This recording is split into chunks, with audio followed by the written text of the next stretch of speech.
Hey guys! Hope you had a good grind this week. I most certainly had, especially with my favorite KV2. In fact, I have to stop to grind for credits because I have advanced on so many fronts that I'm just constantly running out of funds at the moment. Speaking about grinding for credits, this time we will spice it up a little bit and have a look at one of the best Tier 8 premiums in World of Tanks, the Jagdtiger 88 German Premium Tank Destroyer. Together with the T-34 American Heavy, this is one of the most popular premium moneymakers, and with good reason. In the right circumstances, this is an almost unstoppable beast, but like most of the premiums, there are some serious drawbacks to it as well, but more on that later. For you action junkies, I have prepared once again a quick link to the gameplay. As usual, you can find it in the description below. It was quite an enjoyable run, with an ace tanker badge, high caliber and top gun, so hopefully you will have your daily dose of action. Before we take a dive into the review, however, I have something special for you. I promise that we will start to have a quick look at the history of these unique machines, similar to the ship reviews in World of Warships, and the Jagdtiger is an ideal candidate for it. Well, we say Jagdtiger, which is the commonly used name, but the actual official classification was Panzerjäger Tiger Asphalt B.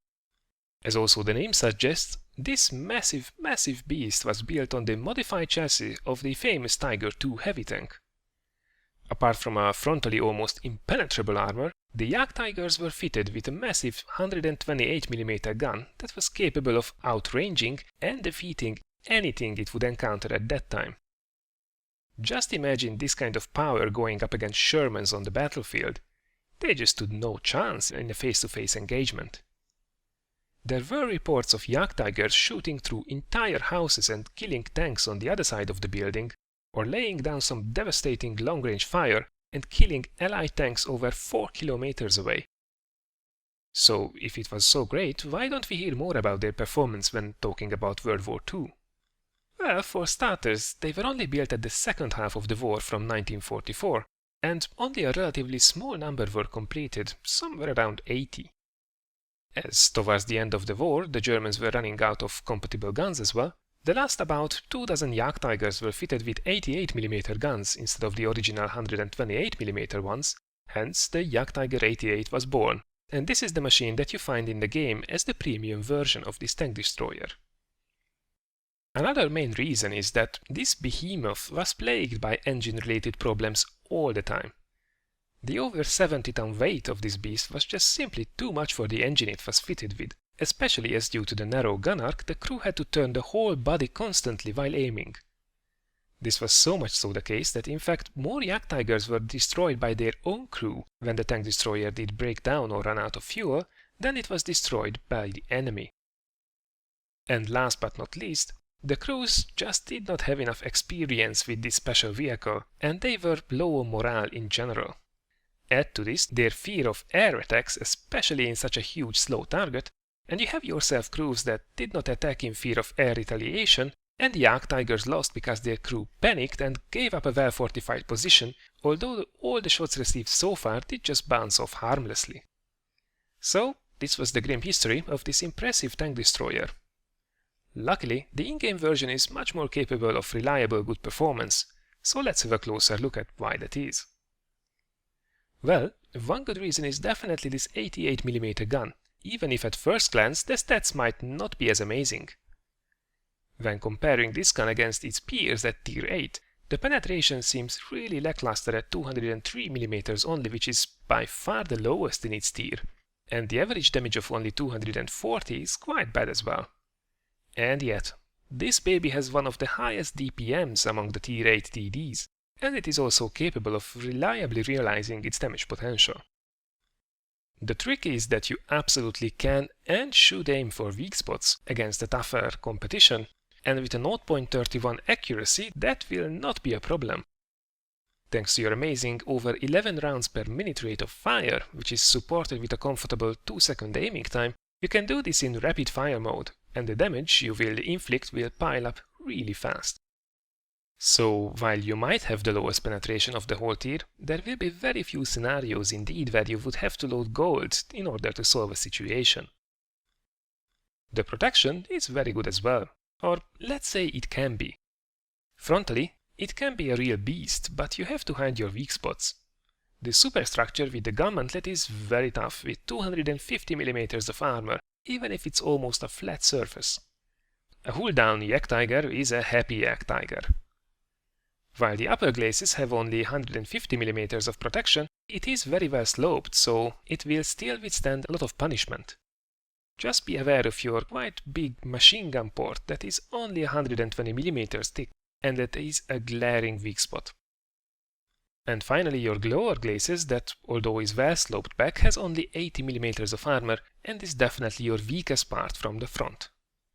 So at the very least cover this part, but always go completely hull down whenever you can do it. Your sides and rear are a different story entirely, and while they are not exactly made out of paper with 80mm of mostly sloped armor all around, most of the opposition that you will encounter will go through it quite easily if they get the chance. As for your health, with 1300 HP you are one of the toughest TDs in its tier, and this will allow you to take some shots, but with the huge guns firing at you, you can throw this away really quickly if you are not careful. And finally, the downside. As in real life, the engine of the Jagdtiger really struggles to get this behemoth moving, and while it is not the T-28 kind of bad, you will still only do 28 km at best. What's an even bigger problem is that you turn like a beached whale with only 22 degrees per second, so you have to be really careful with anybody who has the chance to flank you. Once they zoom past you, you are in very deep trouble indeed.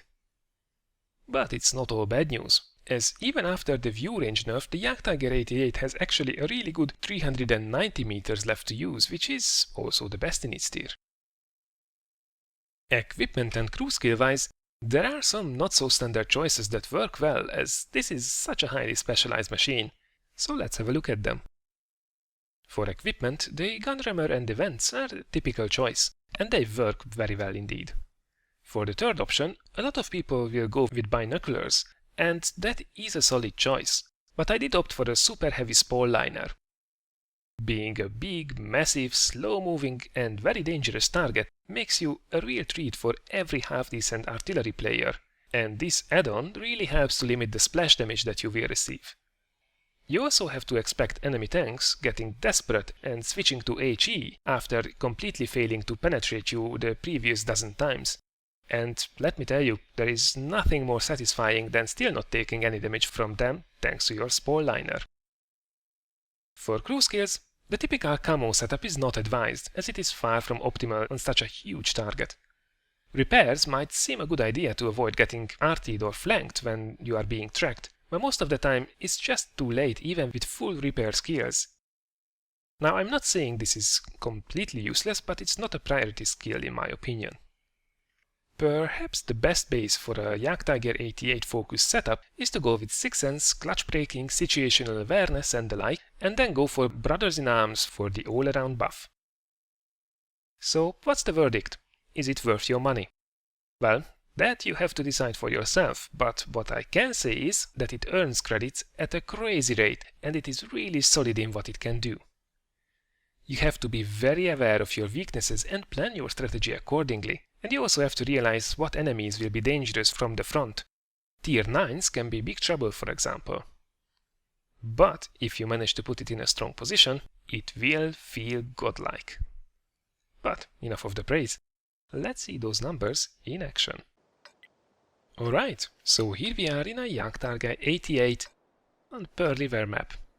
It's a standard battle, and unfortunately I have no XVM stats because XVM decided to crash when I was doing the recording. But yeah, well, I think we know very well what to expect from both of the teams. Anyways, where do we go with our Jagdtiger on this map? Well, if we start on this side of the map, there are basically three positions that we could take, but only one of them is reliable. The two heavy tank engagement zones, the old one on the north and the new one in the middle, is not really a good place for a Jagdtiger. On the north, it's either too crowded if everybody decides to go there, or there is not enough support there, and with the 3 lanes you will get easily outflanked. The middle is a maze of narrow corridors, and you are not mobile enough by a long shot to be there effectively. So what we will do is to crawl our way up this little hill to this, well, it's quite typical tank destroyer position. We will do overwatch over this southern road, and if the enemy manages to break through on either of the heavy engagement zones, we will definitely have good shots on them as well. So let's see who we can catch. Panther 2 is on top of that little hill. And nope, you are not fast enough. Now we are top tier here, which is always very handy. But you will be in a lot of cases when you are playing the Jagdtiger 88, because it has premium matchmaking. And being top tier in a dangerous machine like this one is a very juicy position to be in. Now, as we can see on the map, the two IS-3s, which are our top tanks, just run into, well, pretty much all of the enemy heavy tanks on the old favorite heavy engagement zone. So that seems like that's a lost front. And in the meantime, we encounter 3 medium tanks, and look at this rate of fire. We might not have a crazy alpha damage, but with this rate of fire, we don't care. So far so good, but the northern front just collapsed. So we will have a lot of enemy tanks coming in very shortly. But first is first, let's secure this position. That's a bounce. The only thing I'm really afraid of here, in this position, is that Jagdtiger P. Because this is not an arty-safe position. This little rock helps, but it's not good cover. So, second kill, and it's almost finished. There is one medium tank left here on very low health, but enemy is starting to push through from the north, so I think we can leave that one to our colleagues, and there we go. It's time to turn around, and let's see what kind of shots we can take. As you can see, we have really good shots here on the northern advancement route and also on the middle. So Tiger P, very well armored tank from the front, so it will be tricky to get shots in from this distance. Luckily it gets taken out.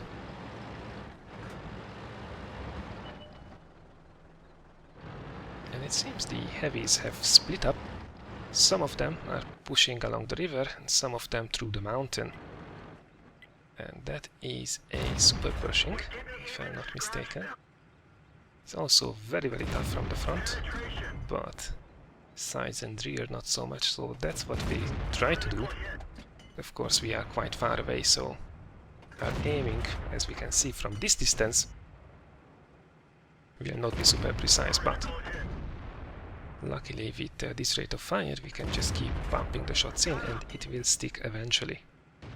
The T28 prototype, another one which is very well armored from the front, so don't have high hopes to pen them there. But once again, sides and rear are very slightly armored only, so that should be a good one. And I'm taking a few shots here. Thinking about if he's pulling back, that should have been hitting his sides. IS-3.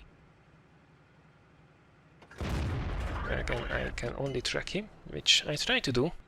See if maybe the others can land some shots on him, if I can keep him in place, but so far it's not very successful. And that was a bounce.